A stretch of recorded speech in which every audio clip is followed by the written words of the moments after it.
Hello and welcome to Warhammer 40k Book Club. This is episode 16, in which we're discussing Belisarius Cawl by Guy Haley. I'm Jen Bozier. And I'm Carrie Honey. And this is Warhammer 40k Book Club, where we read from a crag. Every episode, we discuss a book that we've selected from the Black Library's Warhammer 40,000 catalog. We post the book on our website, WH40kbookclub.com, along with questions to ponder during reading. Listeners are able to read the book and then tune in to the cast to hear our discussion. We encourage participation through Twitter, the site, or Encrypted Box channel. Spoiler warning. If you haven't yet read the book, go ahead and visit the site, check out the book and the questions, and then come back to this post. We'll be discussing the book from start to finish in great detail. As mentioned, this episode, we're discussing Belisarius Cawl by Guy Haley. This is a look into what Belisarius Cawl is getting up to on the planet of Sotha, the former home of the Emperor's Scythes. Or was it the Skies of the Emperor? I think it's Scythes of the Emperor. Oh God, you guys, we just read this book. Anyways, doesn't matter, the Scythes. We're just going to call them that from now on. Anyways, we posted several questions to our readers and ourselves. So let's go ahead and just dive in. First off, did you like the book? Well, first I have to introduce a special guest for tonight. Sorry, everybody. Big Steve is joining us. It's been a week, you guys. It's been a week. Yeah. I would have alcohol right now if I wouldn't just, I would pass out. Like in 10 minutes, you would just be like, Jen, in a week. I have had like 3 cold brews today. Anyways, it's gonna be a great cast. So yeah, I did like the book. I did like it. I did too. It's not one of my favorites that we've read, but I enjoyed it quite a bit. That's a good way to describe it. I really liked it, start to finish. Not my favorite, but there was a lot of, it's an important book. Right. So I'm very glad we read it because stuff goes down in this book. Mm-hmm. If you've read it, you know that. So very good. I liked it. What parts really stood out to you? Well, 2 things. Page 209, when Cawl swears he never asked to be the head fabricator of Mars. Right. We'll talk about that in depth. But yes, that was a pretty good scene. And then page 221, when Cawl is talking to the Catan, and he's talking about, the 3-in-1. And the Catan's like, the first, which is the Omnissiah, is a lie.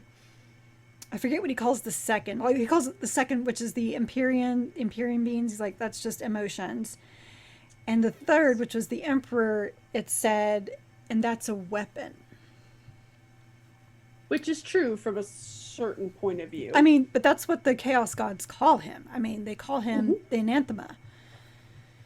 Right, because, I mean, the shaman that got together to create the Emperor, more or less, he's there to fight back chaos. So it's interesting that the Catan would, what's the word I'm looking for? Trivialize him almost like that. Like, oh, that guy is just a weapon. Gosh darn it. I actually pulled up the page so I could pull up because I loved that line as well. I loved the line as well where they talk about, where is it? Gosh darn it. I had it open and then I closed it because it's been a long week. Let's see. The first is a lie. The second are emergent consciousnesses created by etheric disturbance. That's just delightfully poetic. Which we already kind of knew thanks to the Black Legion. Right. And I think they've really gone to pretty good lengths in a lot of books lately to really kind of describe it that way. But it's just so very poetic and grandiose. The Catan himself. I liked, from start to finish, I liked the characterization of the Catan. It was, just this pissy old god who's been trapped in a mountain for God knows how long. Well, I almost kind of imagine the Emperor being the same way. Right? Part of me was like, is he going to wake up and just be like all over the place? Because this is sassy Catan. Oh, I have a feeling the Emperor's going to be very much just like, I'm telling you for 10,000 years, unplug it. Text-to-speech ones.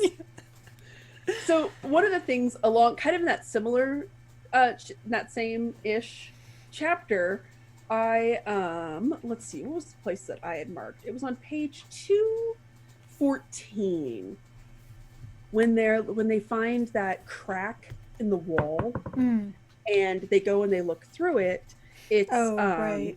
yeah, when they go and they look through it and Primus is like, you just stop looking through this Yeah, crack right it's now. not the warp. It's not any place. Yeah, I love that.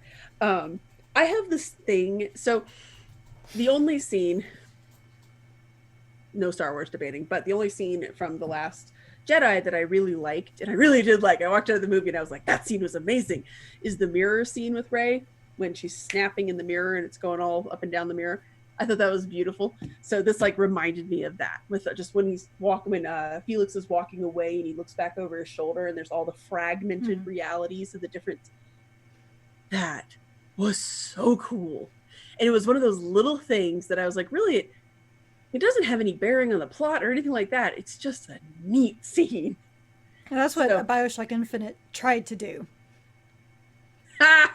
But Yes, they it were like, oh, failed. but these realities are all happening at once, and they all converge right here. Yeah. And if you break through the realities, the thing that you need will just be there magically. Um, like how many times have we ranted randomly about Bioshock Infinite on this podcast? Well, okay, that is true, but it's in my mind today because apparently start an argument in 4 words was trending today, and so mine was Bioshock Infinite is overrated. Yes. And one Also, of my I think friends said, people you spelled, apparently. he's like, that's a really weird way of spelling bad. like, yes, Oh, you are my people. Anyway. yes. So I also, you know what, there's, and we'll talk a lot more about this too, but, or I guess this kind of branches over into this. There were nice little nuggets of history imparted Yes. throughout the entire book, which I found fascinating. I think the one that stood out to me the most, that I liked the most, was with Sedaine. When they talk, there's that little scene of him trying to figure out how to get the black carapace. And he talks about how all the subjects are dying because it either grows too fast or it grows too slow. And the revelation that the black carapace is pretty much just a cancerous tumor that they grow under the skin. That was so cool. And I think I liked that because I also like the revelation that they're called the Adeptus Astartes because of Dr. Amar Astartes. I liked the idea. The reason that stood out to me so much was that previously, I guess we always pictured the Emperor like alone, like a Dr. Frankenstein in his laboratory working. I liked the idea that no, he needed other people. He needed help. He had a lot of the ideas and a lot of this stuff, but he couldn't do it all by himself because he was still just one dude. See, I was more envisioning him as Dr. Jekyll and Mr. Hyde, but that's just There's me. also that. But I love the idea that he did need help. And I liked the idea that it wasn't just these people who were like, oh, I got it. There was trial and error. And apparently with Sedaine, there was like a lot of error. I liked that concept though. I thought that I was actually so great. had to read that part several times because I didn't follow it very well. And that's mainly because I know my history and knowledge with all of that is lacking. With that, and finally, it took me a while to be like, oh, that is what he's part of, because I kept trying to figure out, like, what is he? Why is he so important? Why do we keep going back to this guy? What does he know? And then you discover that. I loved that. I thought that was so cool. And just all those little pieces in there. And they had quite a bit. So which ones did you find most interesting other than that piece? Other than like Felix's history? I mean, oh. And the reason why I like to bring up Felix is because, they keep going back, with his history. Mm-hmm. And it's like, I knew that he was from the heresy era. And and even it was in Blood of Ajax, the two brothers talked about how they were recently made, not vat born, which made me like, what does that mean? And that's what Felix is. Vat born and cryo sealed, I'm guessing, for 10,000 years. But there was that, and how Cawl and his friend tried to escape. One of the planets that Horus was, it's like, mine. So really quick before we transition over to that, because yes, that too. Um, I really liked the revelation of how, because I guess I was having trouble wrapping my mind around it, because we did see all of these Primaris Marines who were like, yeah, I was taken as a child pre or during heresy, and then I've just been in stasis for 10,000 years. So I guess I kind of was picturing it like some sort of universal soldier thing, and I just Actually, referenced the Jean-Claude I Van know you Damme don't. movie. I know you don't play Halo, but when you read the lore in Halo, that's how the Spartan 2s, which is what Master Chief is, him and there's only 3 other surviving Spartan 2s. What happened with them? They were literally kidnapped as children and recreated, and that was like the big thing with them, because then the future generations of Spartans, it was volunteer. Right. And that was the big secret, is that they had to hide that, oh, by the way, Dr. Halsey like kidnapped all these kids, and a lot of them died horrible deaths and blah blah blah blah blah. It kind of reminded me of that, what Cawl was doing. He reminded me very much in that time of Dr. Halsey, just very cold and calculating, and but I do love you and you will like me later. It's like, no, not so much.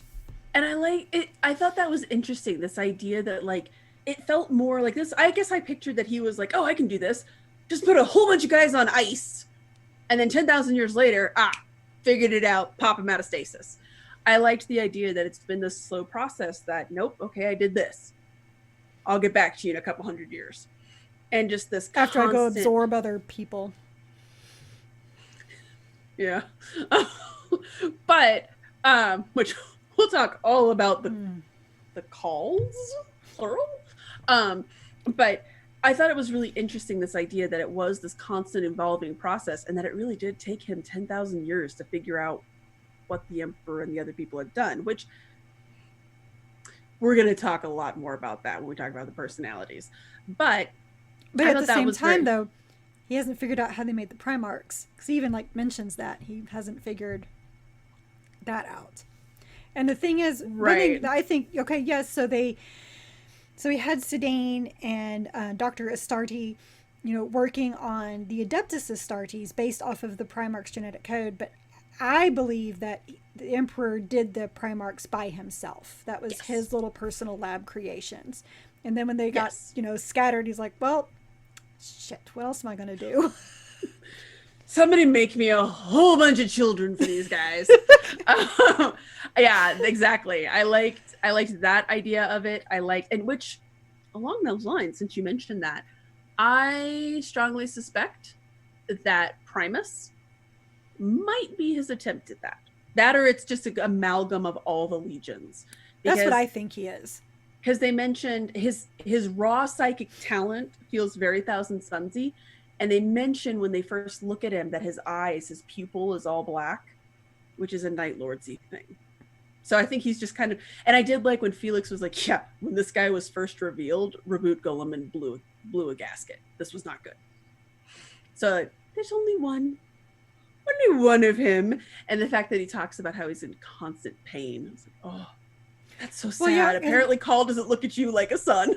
I mean, just all those pieces you think bringing together. I mean, that's 18 different strengths and weaknesses all kind of mashed in together. It's actually amazing his body just doesn't fall apart. Right. And I think that's only just one part of how miserable he is. I think the other part is that he has to go follow Cawl around the rest of his life. Pretty much. I liked, but there was so much history with that with Felix that felt really good. And yes, I loved the story of him and Friedish. Yeah. I liked the idea of them escaping, and the story. I liked the whole part where it's just post-heresy and they have to prove that they didn't side with those assholes. Mm-hmm. So I liked that whole bit. There was a lot of just little fun, colorful things in here, kind of to tell you how long Belisarius Cawl's been around, but also just to, it lent a little bit of color to, she was a little crazy after the Horus Heresy. Right. Like, people didn't know who to just a little weird. Yeah, it was a little weird.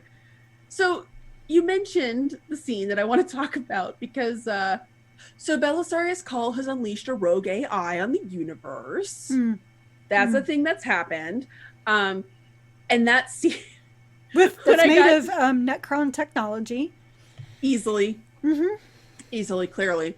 Well, it was so funny too, because when I read that scene, I was like, I knew it. Because if you remember in Plague War, Yes. Reboot Guilliman's like, I think you're an AI, and the thing's like, no, I'm just a bunch of pre-programmed responses that I can plug in to assume what Cawl would answer for you.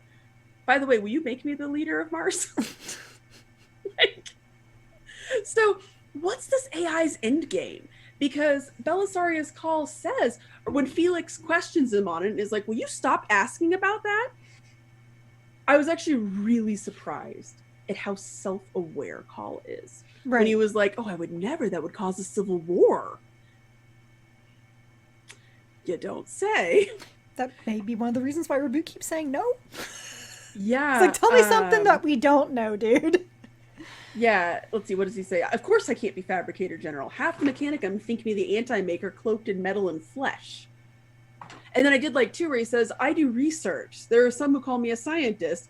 There would be immediate devastating violence across all the Forge worlds if I raised so much as a meaningful eyebrow in the direction of the Fabricator General's forge. We would suffer a replay of the heresy itself. Heresy. That's actually a really good portmanteau. I like that. I'm gonna own that one from now on. Hashtag heresy. Anyways, but he knows this. So the fact that the AI has asked not once, not twice, but multiple times, what's the end game here? Is this... Now it's time to start wildly theorizing. I don't know. Like he even says, like, well, I'm gonna have to go adjust that. I'm like, do you know where your AI is? It's 11 p.m. Do you know where your AI is? I can tell you he's next to a Primarch. In close vicinity to a Primarch. Concerning. So it clearly... Made of forbidden technology, but details. But it's so cool, the technology. So here's the question. It's Necron technology. Is it thinking for itself? Has it done basically the, if you ever saw the iRobot with the cinematic masterpiece with Will Smith? Actually, it's very underrated. If you've ever seen that movie, is it tolling? Huh? It's okay. Get out. I'm surprised you've seen it. Nearly fell out of my chair. So it was on FX one day. And I was doing laundry. So I just need to make sure that every movie I've ever wanted you to see shows up on FX. Anyways, so, but have you seen it? I wonder, like, is it playing that where it's like, you guys have no idea what you're doing. I'm just going to take control from you. Let's start another heresy. Like, is it that? Is it? I hope it's not that, because that seems to be, that's what happens at every AI. Look at Skynet, you know. Yeah. Like, we're just going to take over. Y'all don't know what you're doing. Is it Necron-ish? Like, does it still, like, is this maybe something that Trazen is like, psst, get shit going over there, start some shit, and the AI is like, gotcha. Like, and the better question, is Felix gonna tell Guilliman in a timely manner, or is this gonna be one of those things where Guilliman's like, okay, Cawl, you've earned it, I'm gonna do the thing, and then Felix is like, no. I just had a random thought, like, I wonder if Skynet created the Catan. Not the Catan, but the Necrons. No, the Necrons kind of did that to themselves. Like, that's a long storied history. But I'm just saying, it's been like, 40,000 years. To be fair, they do look like Terminators. Well, I mean, it's been 40,000 years since Terminator. I mean, it kind of makes sense. We're like, no, see, it's this really long story that involved the old ones, but the old ones were James Cameron. Spoiler alert. That's awful. They reached the peak of their civilization when, like, our peak civilization were Tyrannosaurus Rexes. Like, Oh. Anyways, they ruled the raptors. All over the place tonight. So here's my big question, though. So a lot of this stuff, Cawl seems to be one step ahead of everything, right? Like, oh, this is happening. I know that. Do you think Cawl has an idea? He seems very measured, right? Where he's like, I'm going to have to adjust that. How? Are you aware that it's actually to be fair, I'm also just assuming it's an AI or an abominable intelligence. I'm just assuming that because that seems kind of like what's going on there. Or is it possible that it's corrupted? Why not both? Why don't we have both? Yeah, that'd just be a Warhammer 40k thing to do, wouldn't it? It really would. So I guess, yeah, do you think Cawl is aware? Here's the other question too, is Cawl like, of course it's an artificial intelligence. I created it, of course. I don't think he would. I think he knows that would put him in ill favor. It also kind of speaks to Call's character too, though, right? That he's like, oh, I totally understand this. I totally have it under control. Oh, it's an AI? That does make sense in hindsight. Like, oh yeah, I forgot he said that part. He's like, huh, yeah, okay, that makes sense. Yeah, I'll fix that. It's like, and Felix is like, this is not normal. And he's like, well, anyway, we're talking about this. And Felix is like, we're not done yet. Going into a tunnel. Just like, I need you to focus. Exactly. And the funny thing is now too, after making friends with the Catan, Cawl now has this vast reservoir of knowledge, right?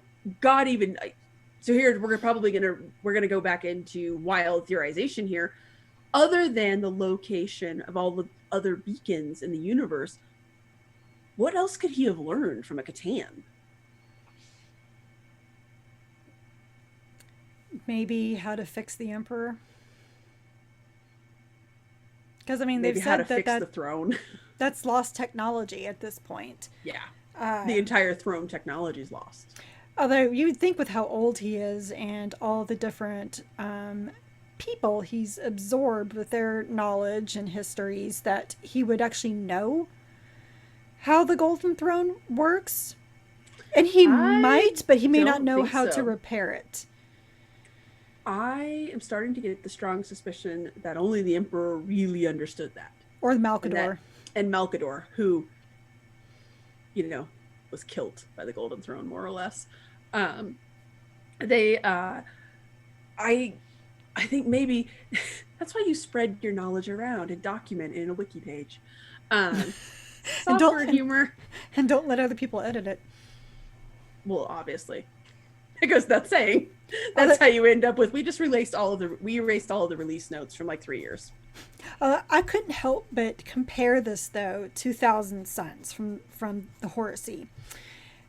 Because just because of the constant wanting of knowledge.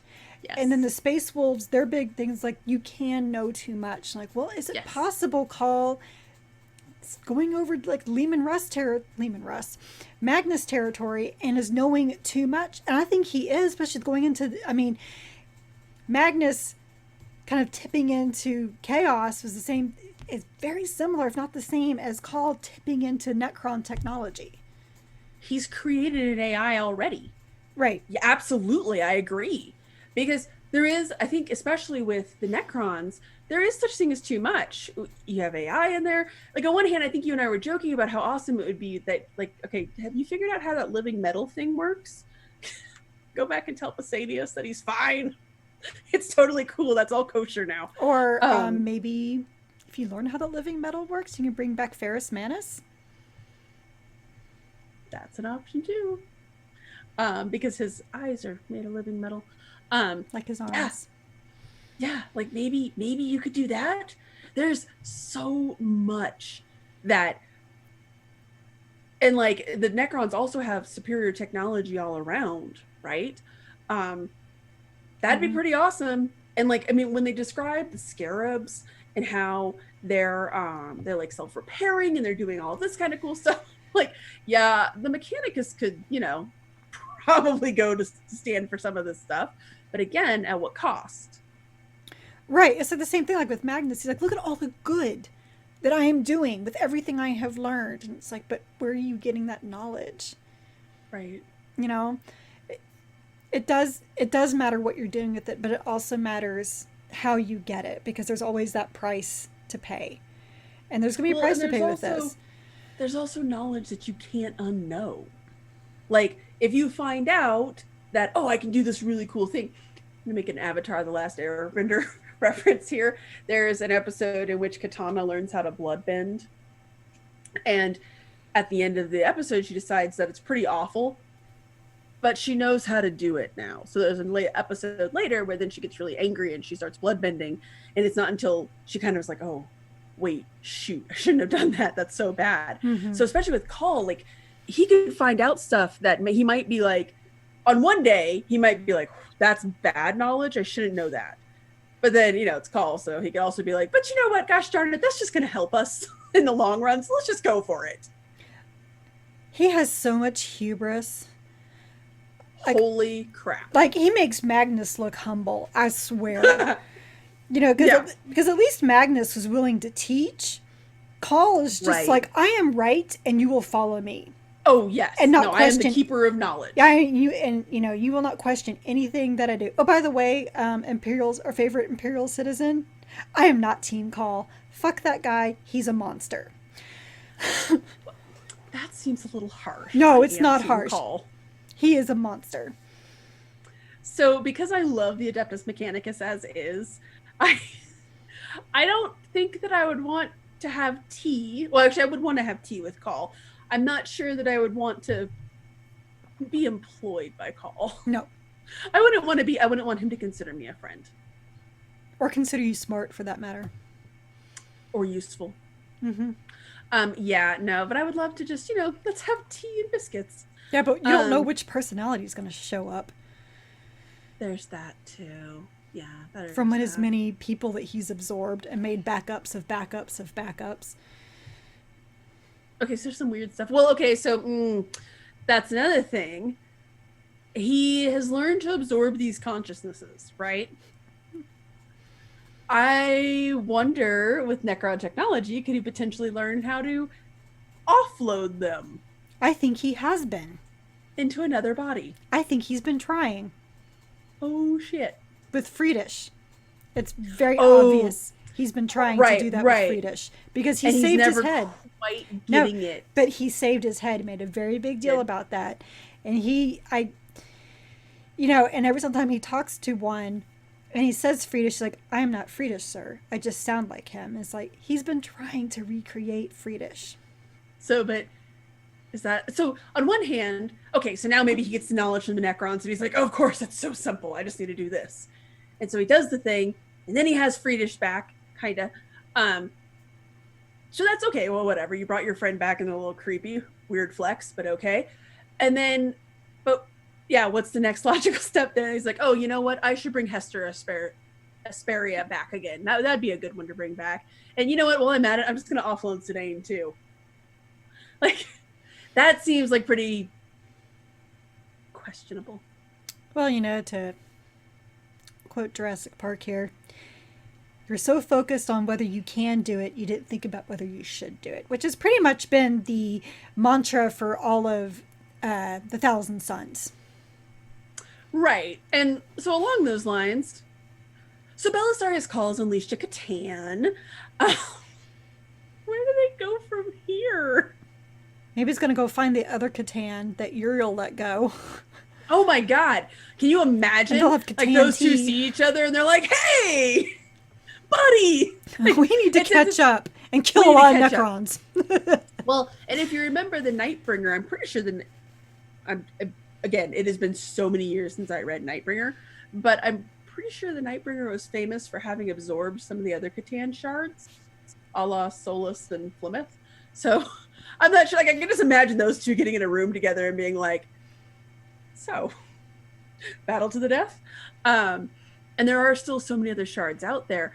Like, maybe one Catan is kind of like, I don't know what I can do right now. But maybe two Catan together, like, yes, now we can execute Order 66. One Catan, two Catan, three Catan, four. Sorry. One Catan, two Catan, three Catan, four Catan. I'm just thinking red and blue. What was that stupid show? Like one banana, two banana. Two banana, three banana, four. That's right. The Banana Splits show, everybody. Yeah. That's 3, 2, 1 contact. So interestingly enough, right before he releases the Catan, and this was one of those things that really stuck out to me, he randomly goes back to meet the Emperor as Cawl, even though Cawl says, I never met you. Sedaine did lots. They were good friends. He's like, I've never met you. And of course, the Emperor's like, nah, it's all kind of the same anyways. And the Emperor says to him, you're going to betray me, but that's okay. And Call's like, I would never betray you. No, you're gonna, but it's okay because you're gonna make it right. So to me, that kind of felt like is the gonna crow 3 times? Yes. It felt to me like him being like, okay, I understand you need to release this Catan because you want the information. I strongly suspect that maybe all of this information that Belisarius Cawl is going to glean from the Catan, I'm thinking that the Emperor is like, okay, this is, in the long run, this is going to be good. In the Horus Heresy novel, Mechanicum, I think it's called the Void Dragon, which is why they call the machine spirit a lie, because it's strongly suggested that it's just a Catan that's trapped inside of Mars by the Emperor. So, interesting. Catan busters? Like, oh, I released a Catan. Like, it's like when your kids, if you've ever had your kid call you and be like, I did this bad thing, and they're all upset, and you're like, it's okay, we'll clean it up later. Like, I broke something. All right, we'll get the vacuum out. It's fine. Don't worry about it. I feel like that's kind of how the Emperor was just like, all right, I'll deal with it later. Like, I caught one once. I'll do it again. That's right. Put that thing back where you found it, so help me. So like that, I mean, that's how I interpreted that scene, was him being basically like, it's fine, go ahead, I get it. Which again, going back to that thought that what can he glean? Maybe it is how to fix the Emperor. Maybe it's how to kick the throne into overdrive so that it's not just sustaining him, it actually heals him. Kind of like what they did with Goldblum. I still think it's very much a dogma, and they just need to unplug him, and then he'll come back. And he'll just wake up and be like, all right, finally. Maybe that's what he'll learn from the Catan. It's just like, yeah, just unplug it. And then everything's fine. Well, they already kind of did that, though. Remember when the beacon goes out because they stopped feeding him the souls? Yeah, they kind of already did that. Is that why the beacon went out? Maybe they just need to pull him out. I thought it went out. Pull him off the chair. Well, hold on a second. I thought it went out because the rift opened. Yes, but you remember when demons pop up on Terra? Right. So some of them pop up down by the Soul Machine, is my understanding. I haven't actually, I think this is in a campaign book, so random Imperial citizen or somebody, please keep me honest here, because I'm purely going off of what I read on Lexicanum, that something pops up down there, and in classic Mechanicus fashion, they don't tell anyone because you don't want to get in trouble. And so the gravy train stops, and when you don't have 10,000 souls, the Emperor is basically like, and so the beacon goes out, and then they take care of the little demon problem, and then, okay, we can start shoveling souls back in the sky again, and then everything's fine again. And that's why the beacon goes out. But please, somebody keep me honest on that. It makes sense. So that's why I was on a Lexicanum, and I was like, oh, this actually all makes sense. And it I all bet that is well in a campaign book. Yeah. I can't remember what it was in. But reading it, I was like, well, this all makes sense for every player involved in this. But, so, point being, that's kind of how I interpreted that scene. I thought the scene was a flashback, to be totally honest. Right, because it kind of is. They're in a place that Sedaine was before, but he does say, he's like, yeah, we've never had this conversation. Well, right, but the way I took it was that at this, he might have had that flashback, but it's at this point he now understands what he was told. Could be too. Yeah. And so maybe that was permanent. Shit. My verb conjugation is not going to work out here. He was predicting. Thank you. I cannot think of my words. He was predicting. You trying to say premonitioning? Premonition? He was premonitioning. So when we play D&D and somebody rolls perception, I'm like, do you want to percept? Anyways, you guys, I'm an English major. So, I mean, maybe that was a premonition of his, just like, and that's, you're right, maybe it was just a flashback, and now he's like, oh, I get it. This is what he was talking about. And not the rogue AI that I created and unleashed in the galaxy. Well, he's probably thinking, I tamed a Catan. I can fix this rogue AI. I mean, come on. oh, like we're never going to hear about this again, right? Right. Like, remember that one time that I tricked in a Catan? Don't argue with me. Right. Oh my gosh. So that was wonderful too, because the whole book, it's like leading up to, it's reading kind of like a haunted house story. God, this Yeah. crazy stuff is happening, and you're like, oh, this is all spooky. And then all of a sudden, I can't remember what page it's on, but Thracian says something about how we do not need a Necron tomb world. And Cawl looks around and he's like, oh, it's not a tomb world. It's something much worse. And I just imagined it being in this chipper voice. And then all of a sudden, yeah, me too. It goes to a heist film. Like you thought was haunted house film, but really is heist. When all of a sudden he's dealing with the Catan, and I do love when he's telling Felix, he's like, it needs to think it's winning right now. Felix is like, God damn it. Like, you have to act like you're my slaves. Trust me on this. Wait, just trust me. Like it's a literal elder god in front of you right now. But that was such a sudden turn of events. And yes, the fact that Cawl, and I hate this because you're so right, he's so arrogant. I'm not sure if it's hubris, he's just arrogant. And in his arrogance, he's like, oh, I can trick a Catan. Oh, I can totally do this. And he does. Like, part of me was like, oh, I hope this fails. I hope this fails. I hoped it was going to fail. I was like, this, just because this guy needs some humility, damn it. I mean, at least Magnus got some after he realized I'd done fucked up. Like, yeah. I really made a big mistake. But then he became a demon prince and seems kind of cool with the whole thing. Right, but yeah, which is kind of what I imagine happening. Like, oh, I kind of imagine that happening to Cawl though. He makes a mistake and then becomes like some sort of Mechanicum demon prince. You shut your mouth. That'd be funny. That shit ain't funny. Yeah, it is actually. I would be devastated if we would have gotten to the end of this book and he's like, so now I'm a Catan. That's what I was thinking, like a little Catan prince. Cried. Yeah, it'd be awesome. Oh, I would have cried. Because when they talk about when he turns around and his augmetics, instead of being blue and red, they're all green. I was like, oh, no! Don't you take my Cawl from me. See, and I was imagining when he got all that knowledge, he's absorbing it, and he's just like, don't disturb me, I must do this. At that point, I was just like, oh my god, why don't we just have him like Highlander and spin around with lightning, yelling, I know everything!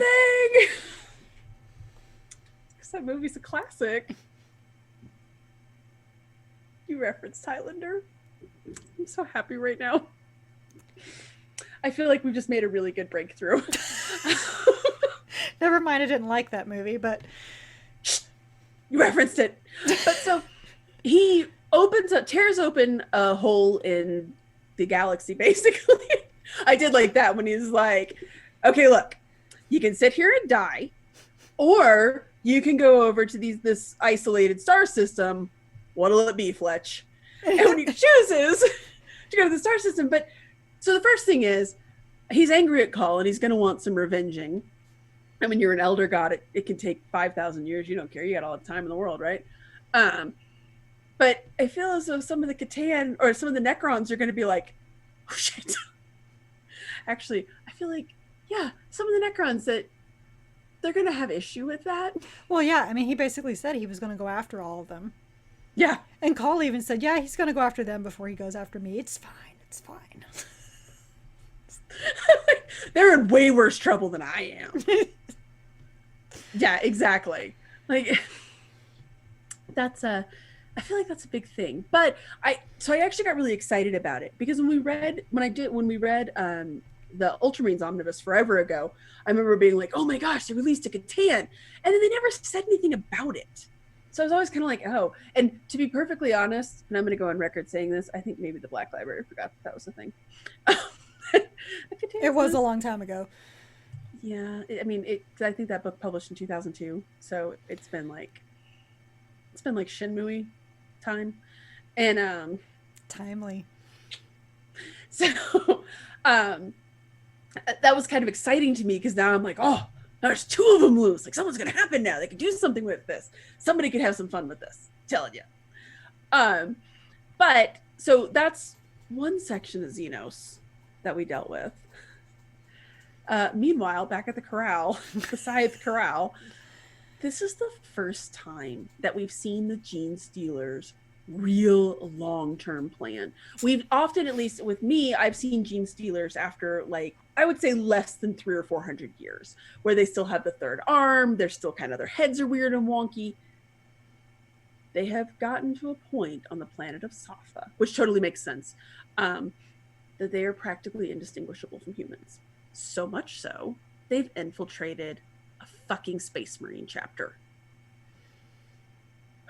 Where do you go from here?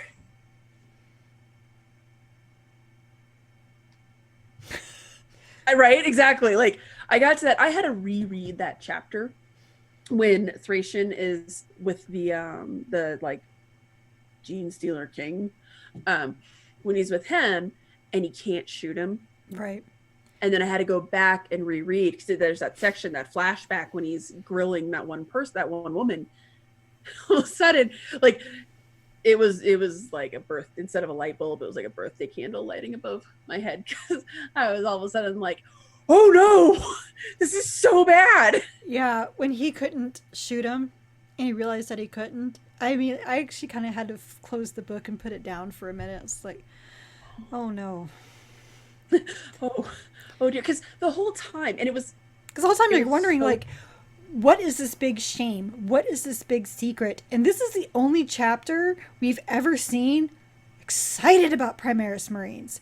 They're replacing us. To end their line, yeah. They're replacing us, thank God. Weird.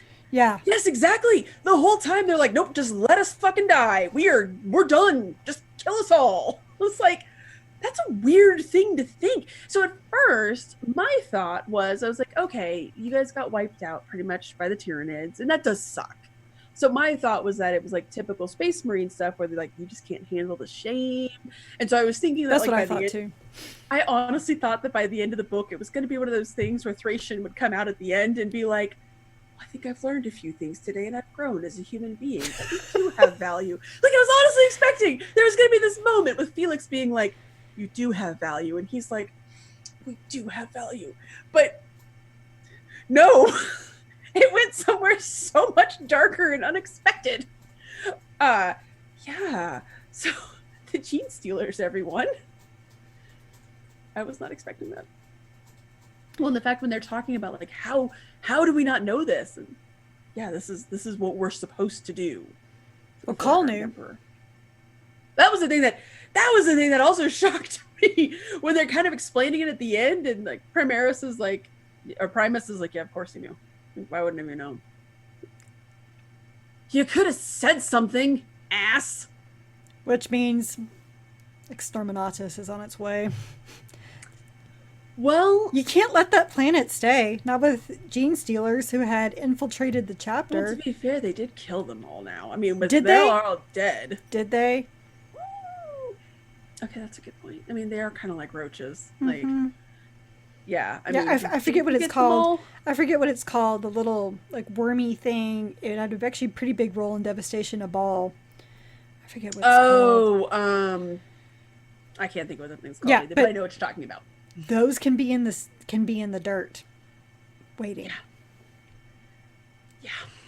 And one of the other big reveals in this book that actually gets treated somewhat, I guess, when you're talking about a rogue AI, a Catan, and Gene Stealers. All walked into a bar. Yeah, walked into a bar, and the bartender says, "I can revive the planet," which, honestly, that's like a big reveal. When he's like, oh yeah, by the way, BT Dubs, we can totally revitalize this thing. It's going to take a few hundred years, which in the grand scheme of the Imperium is nothing. Pushing Call's life. So here's the question. He can do it to a dead planet. Will he be able to do it to planets that got nurgled?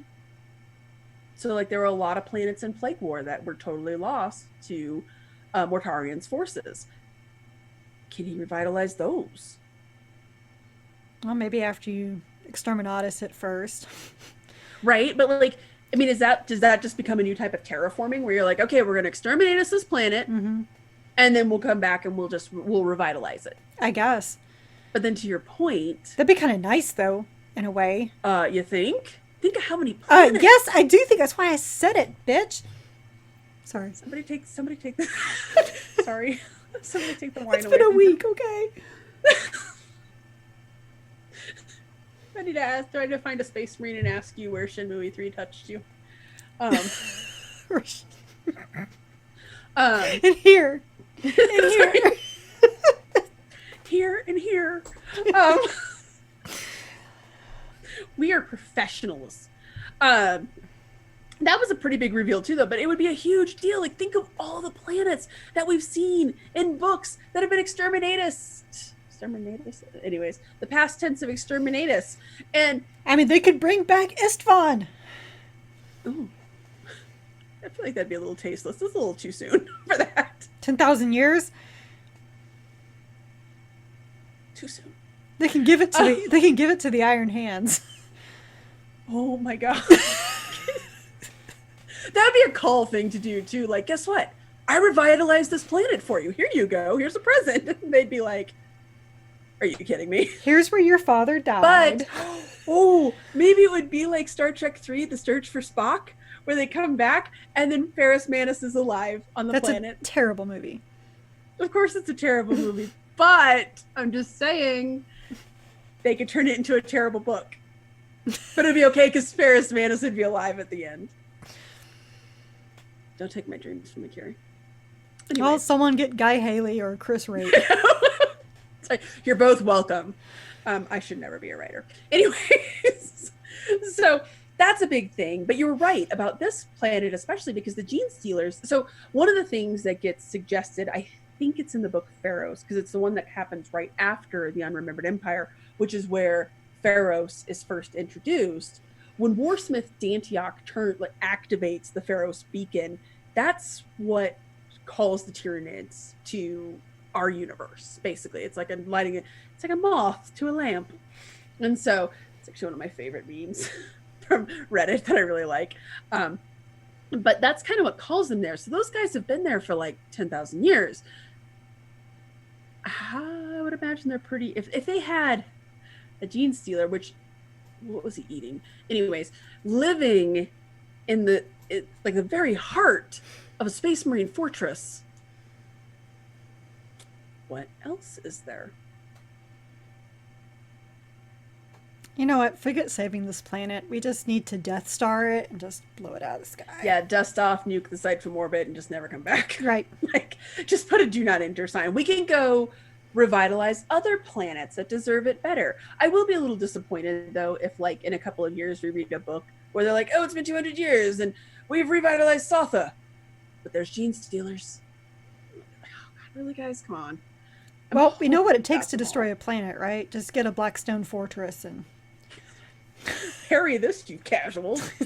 Exactly. Just get Abaddon on the phone. Will you come destroy this planet? Yeah, so we have like two things. We got the Exterminatus plan and the Cadia treatment. Like, the Cadia treatment, basically the old Yeller treatment. Take it outside, put it down. This planet really should just let it die. But I do want to say, Thracian goes out boss style. Yes, when he he's does. Like, I can't shoot you, but I can shoot the room we're in. And I love when the Gene Stealer gets the realization of what he's doing. It's like, oh no. Like, I've been down here a really long time. No. I do like when the way that they describe the Gene Stealer too, about how he's not cream colored. He's like bone white because he's so old. And again, what was it eating? But that's okay. Other Gene Stealers? You'd think that it would get lonely down there. Like, I don't know. Do they need to talk to people? I don't know. Just seems like it'd be a really terrible existence. But so here's the question now, though, that I have after reading this. The Scythes were quasi Gene Stealer. Nobody knew. Does this become another level of who can we trust? Now, oh, absolutely. Cawl said he knew. I actually would be interested in how he knew. Did he just look at him and he's like, oh yeah, it's a Gene Stealer? In which case, why didn't you say anything? Or did he just kind of do the math? Because he's like, I know the history of this planet. I'm figuring out with the dampener thing on the back of his head, and I'm starting to put two and two together here. Also, I know that that's not gene seed in that case because it's too heavy or something like that. Like, did he basically just Sherlock Holmes it, where he's like, okay, no, I know what's going on here now. No, I think he always knew. He was trying to Sherlock Holmes it for Felix to get him to connect the dots, and Felix Right. never did. And he's like, no, they're a bunch of gene stealers. Yeah, I knew it. Yeah, okay, whatever. Just trust me. Oh, that's kind of like important info, dude. Like, right. But it becomes this level of who can we trust? Now I feel like every space marine is going to have to do a new and improved blood test. The old methods don't work anymore. We got new methods. I'm gonna do a random drug test. Right. Monthly drug testing, people. And then what do you? But also imperial planets, right? Oh God, don't let the Inquisition get word of this. Like, the Inquisition will just be like, that one planet, totally gene stealers, exterminate us. It. Oh yeah, they're gonna go exterminate us crazy. Boom, boom, boom, boom. Which is boom. okay because then Cawl can just bring the planet back, guys. It's fine. Right. Can absolutely see the Inquisition being like, I don't zero sum loss. see the Inquisition and Cawl getting along. No, he knows too much. Not even a little bit. Much too much. Speaking of that, let's talk about Cawl himself. There's so much to unpack with Cawl. Let's start because you were talking about this. His relationship with Felix, I found very surprising. Oh, that Felix considers him the torturer? Felix considered him the monster and referred to him as a monster, and that I understood.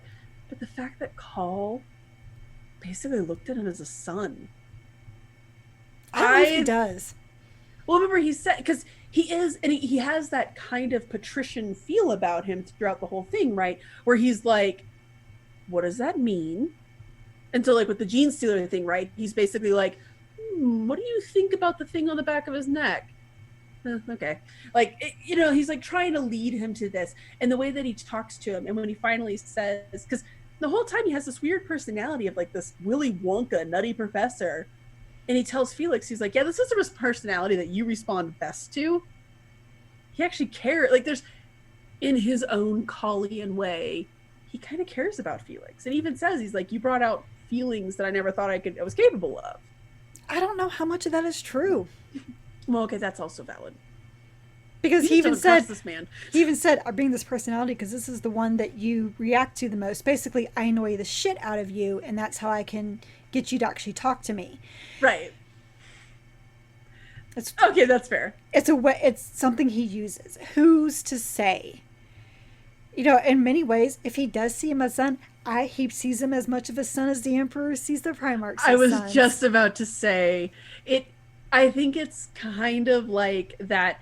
They're all these little creations. It's like your dogs, right? This little thing that you've molded and you've created. But you know what?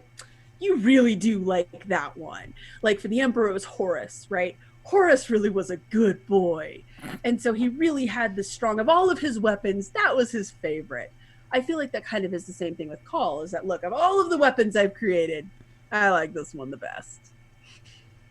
Because he's wonderful and adorable. He is. And Cawl recognizes that at some level. I think he only recognizes that because he was the first success, to be totally honest. It really could be. And the fact that he mentions that Felix always responded so well and that he was so easy to manipulate his body. Right. No, I know what you meant. Right. Well, to clarify that he, I think because he was such a good subject, that probably endeared him a little bit too. But this idea that, I don't know, and even Felix, he's so frustrated with him at the end, but he does kind of soften a little to him, kind of, in the end. A little, yeah. Yeah, a little. He's a little angry that he's not there, but... I think if he softened, I think it's because of a couple of reasons. One, he got them out alive. That's true. Two, he was not the one that was asking to become Fabricator General. Right. I'm not sure that Felix has put two and two together yet that, that means, this is so bad. No, probably not, but I bet he's going to tell Reboot, because he kept telling Cawl, like, he's going to know everything that happened here. And he's going to know all that too. And then Reboot, I know, will put 2 and 2 together quickly. So he already kind of did. Like, right. So he may go try to find Cawl. Because he even says, like, we haven't seen each other in a while. So why Felix is like, he's been trying to meet with you. You won't see him. I can see Reboot like, oh, no. You are going to come and see me or I'm going to go put a leash on you. Right. Exactly. Well, part of me also wonders if he does. Remember, the AI is always like, he's away and he's much too busy to meet with you. Because when Felix says, he's like, yeah, you've been way too busy. Cawl is kind of dismissive of that answer, right? He's kind of like, yeah. So part of me also wonders if he doesn't realize that Reboot has been like, now, like really now. Well, then that's kind of his dumbass fault for not checking in with his inferior to, like, I don't know, pull its memory logs, see what was said. He's a very busy man, Carrie. Whatever. He also has Big Steve. No, that AI is going to be his downfall. That's going to be his hubris downfall. More so than unleashing a Catan into the universe. I think so, yes. And uncovering a gene stealer cult. Because I think him being shocked by what Felix said was not the fact of asking to be Fabricator General. It was just that, a circumstance happened that the Great Cawl, did not foresee. And something that was beyond my control. That is not cool.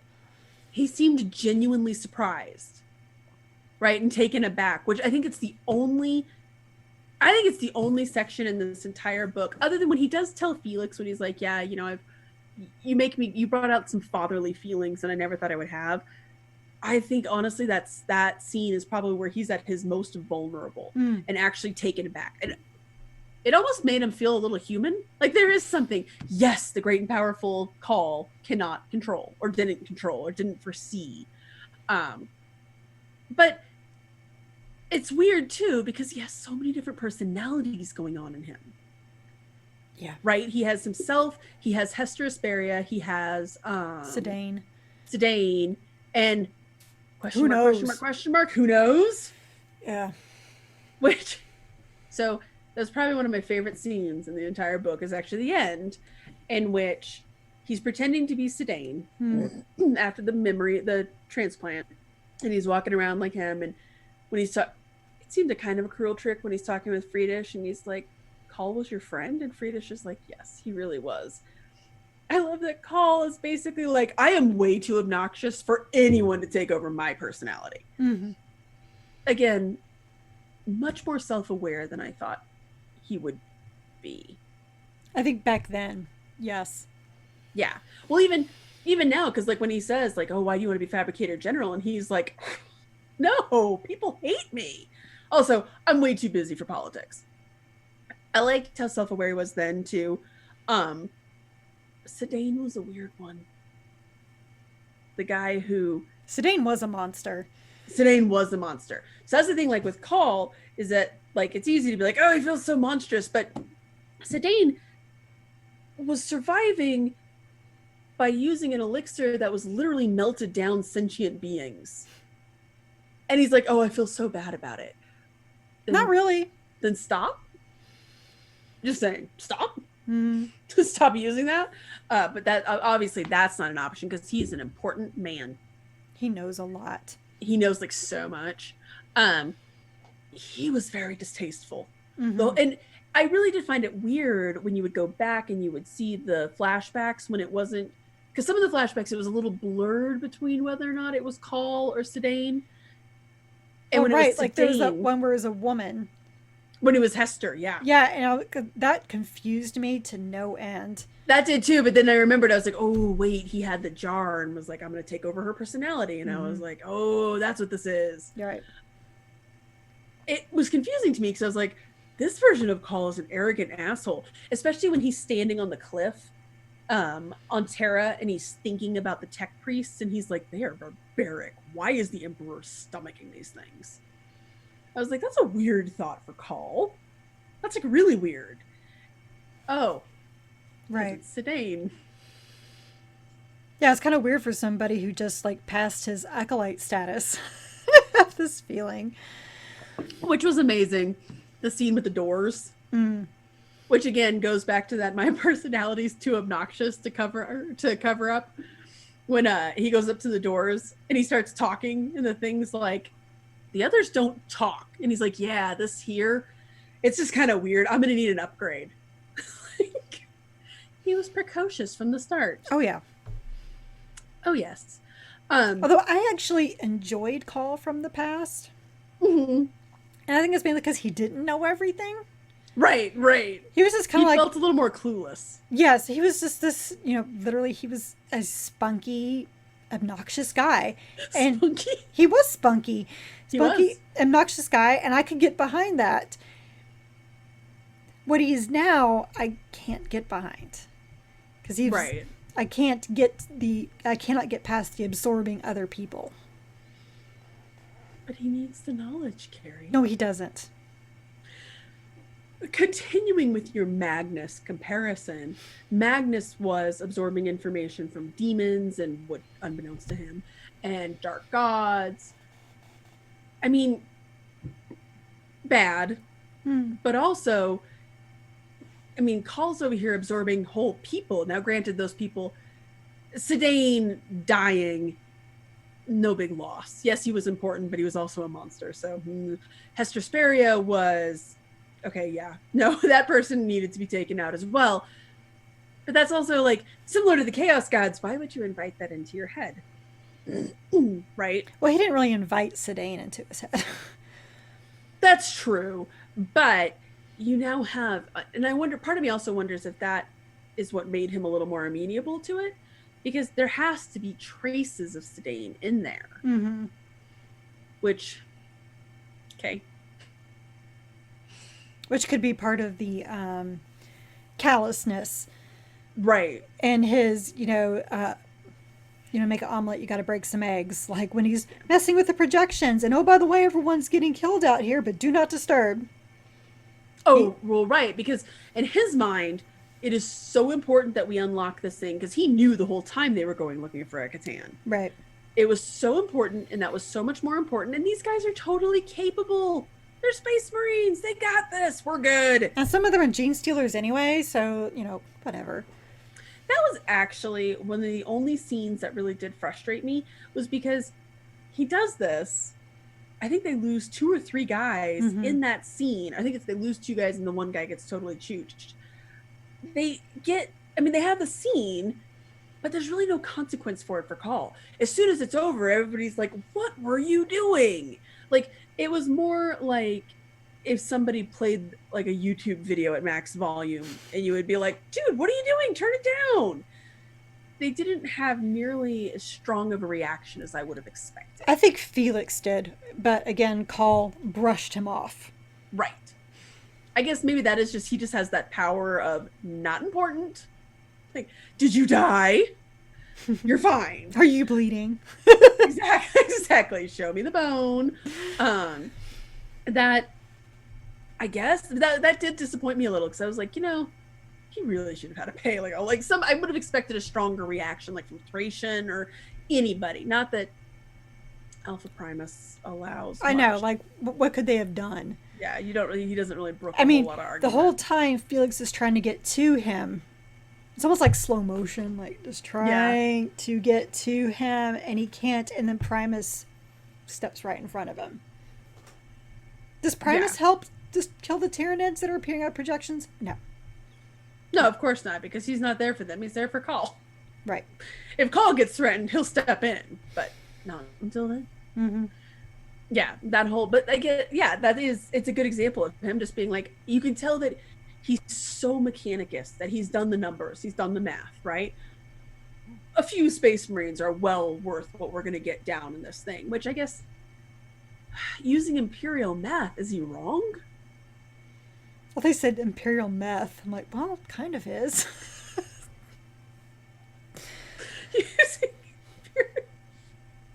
Yeah. Okay. Yeah. I don't even have an answer for that. I don't even have a comeback. Imperial math. Yeah. Yeah, omelets and eggs. Right? We don't know yet. We have true. No idea. We have no idea the consequences of what he's done. That's true too.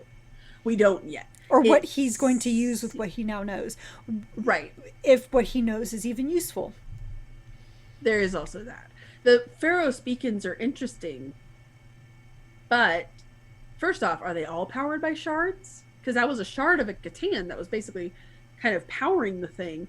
Are they all like that? Are they? Is he going to just like unleash the entire Catan pantheon? Like, guess what? Now we have Chaos Gods and Catan. Awesome. Well, but the Catan are against the Chaos Gods, so there is that. My enemy is my friend.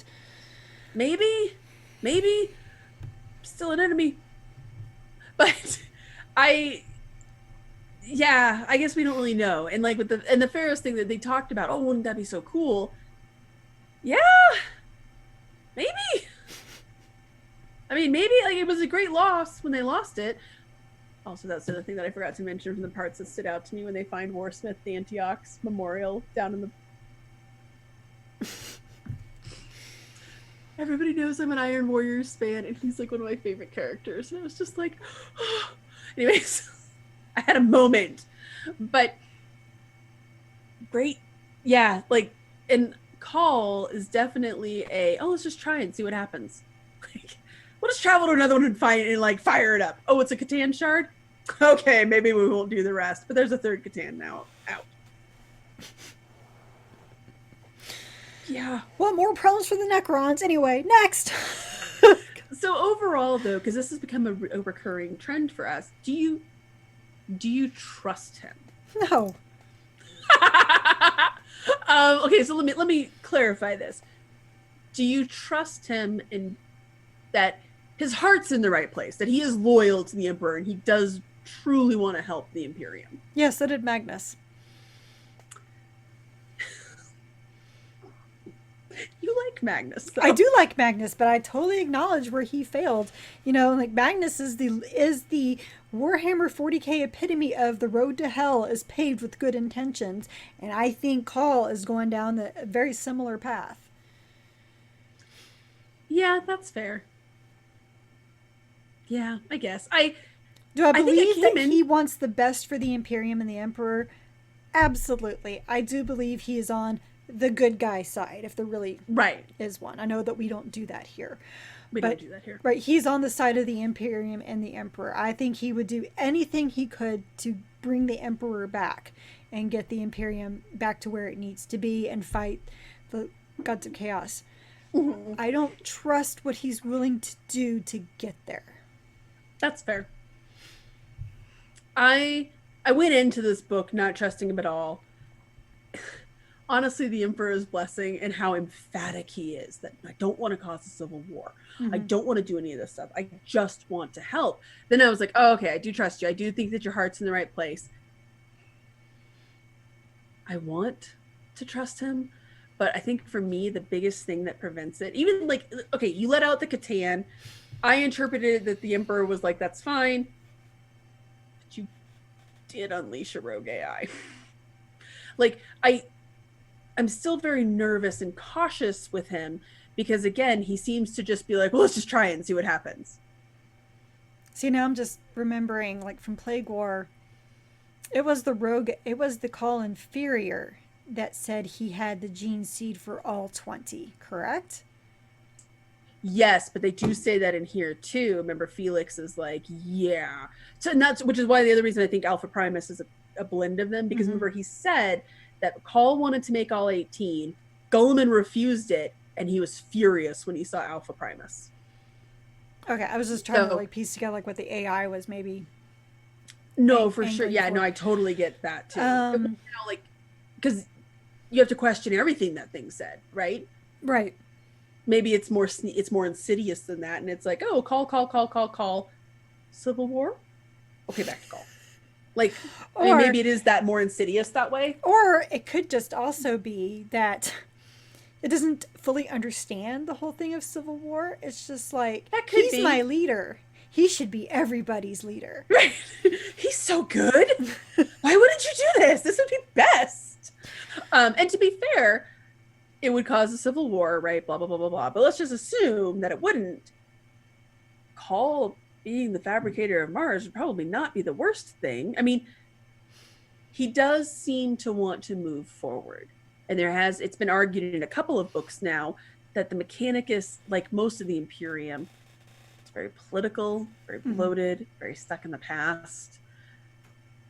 Maybe Cawl could do some good. So maybe the AI did run that math and was like, no, you know what? Ultimately, in the long run, this would be a lot better for you guys. I don't know.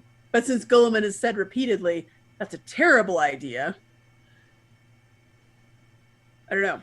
So while we're talking about this, it kind of really just hit me on why I don't trust Cawl.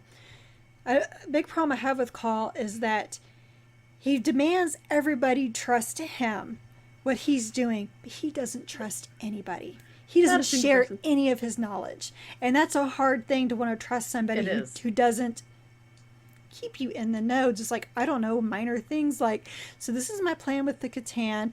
I don't know if that was a matter of it's better to ask for forgiveness than permission.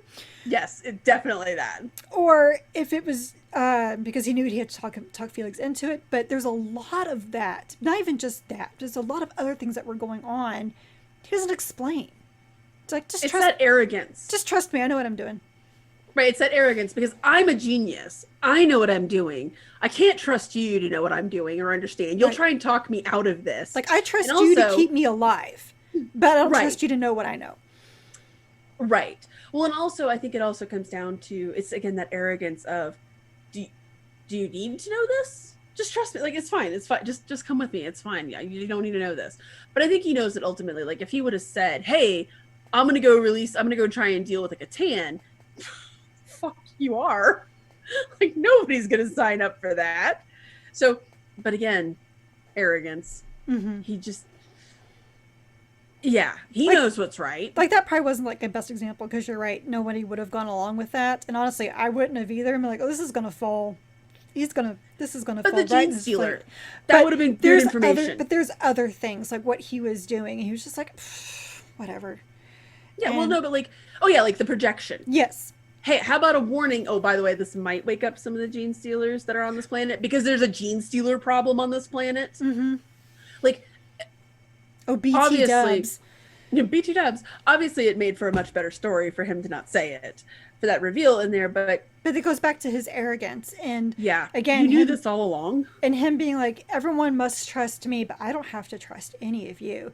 Right. And again, a hoarder of knowledge. Just it's hard to trust somebody who is a hoarder of knowledge.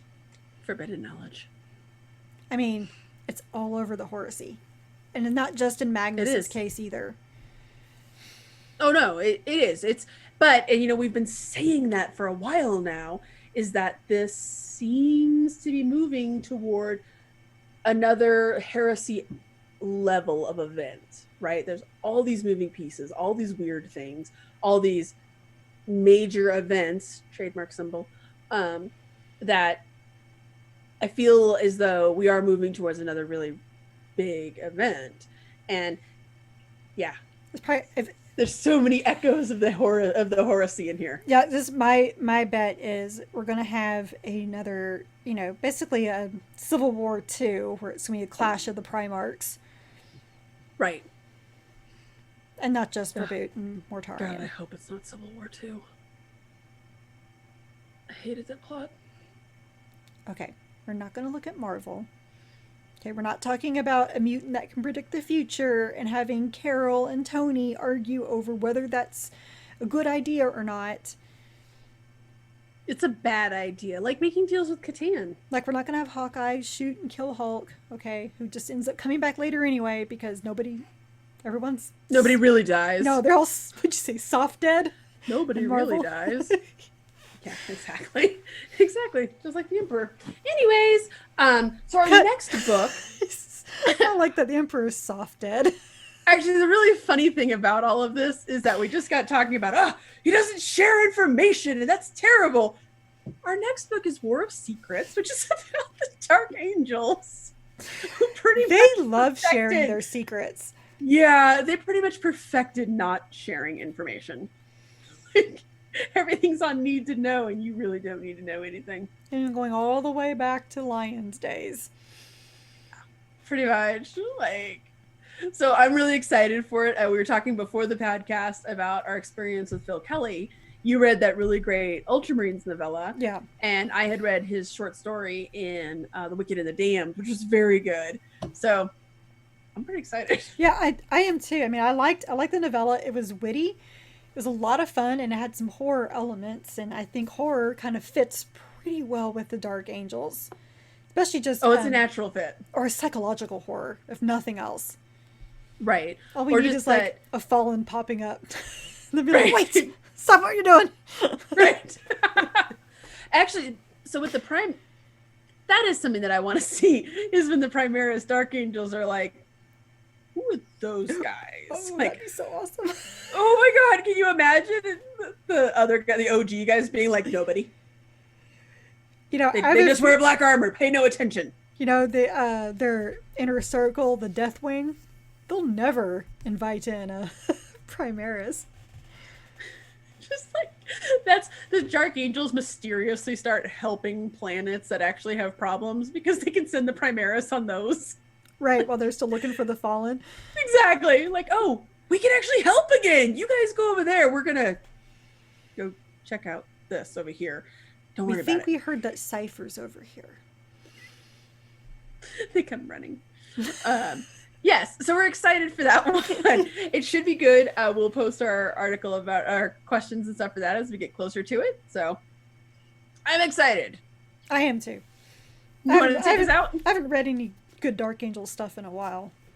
It's been a while. I think the last thing of Dark Angels I read, honestly, was Angels of Darkness. Oh, okay, yeah. Which I really liked, personally. Right. Yep. All right. So I think we've been silly enough for one night, maybe. So you've listened to the Warhammer 40k book club episode regarding Belisarius Cawl, The Great Work. Be sure to join us for our next book, where we check out the next Space Marine conquest novel, War of Secrets by Phil Kelly. We are an unofficial book club and not affiliated with the Black Library or any of its affiliates. You can find both the vidcast and podcast on our website, WH40kbookclub.com. If you like this episode, please like, subscribe, give a review, and all those things to the vidcast on YouTube or the podcast on iTunes, Google Podcasts, or Stitcher. Or Spotify. Can't believe I glanced on that. I was like, there's a fourth one there. Spotify. Yes, we're on Spotify as well. Our site also has articles about our adventures in reading other Warhammer 40k books and short stories outside of the book club books. Please stay a while and read from a crag. Good night, everybody. Good night.